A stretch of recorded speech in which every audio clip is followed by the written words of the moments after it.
পুরনোকে ভুলে গিয়ে নতুনকে নাও বরণ করে। সবাইকে নতুন বছরের শুভেচ্ছা, হ্যাপি নিউ ইয়ার। আসসালামু আলাইকুম, কেমন আছেন সবাই? নতুন বছরকে বরণ করা নিয়ে অনেকের অনেক আয়োজন, সেজন্য আমি এবং আমার বন্ধুরা মিলে আয়োজন করেছিলাম নতুন বছরকে বরণ করার জন্য একটা পিকনিক পার্টি, অর্থাৎ 31st নাইট পার্টি।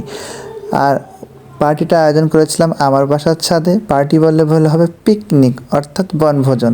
আর আমি এবার ইচ্ছা করে ভেবেছিলাম, যেহেতু আমরা অনেক নাচানাচি এবং অনেক মজা করব, সো ক্লান্ত তো হবই, সেজন্য কিছু সময় পর পর আমাদের নাস্তা আইটেম থাকবে আর খাবার মেনু তো থাকছে।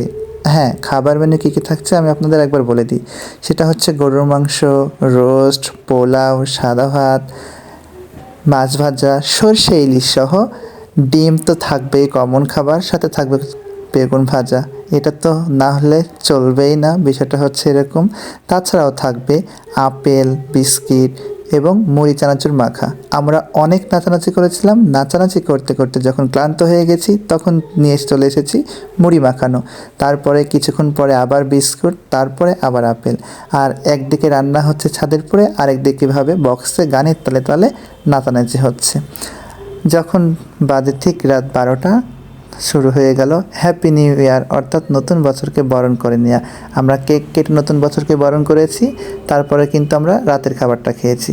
ওই যে বলে 2024 সালে রান্না করে 2025 সালে খাওয়া, এক বছর রান্না করে আরেক বছরে খাওয়া। এক বছরে রান্না করে আরেক বছরে কি কখনো খেতে পারবে? এরকম ধরনের প্রশ্নের সম্মুখীন ছোটোবেলা অনেক হয়েছি, তখন উত্তর দিতে না পারলেও এখন কিন্তু বাস্তবে সেটাই করি।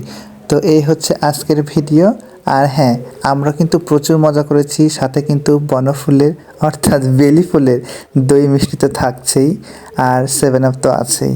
আর আমরা আসলে যতই ব্যস্ত থাকে না কেন, আনন্দ কিন্তু জীবনের একটা অংশ।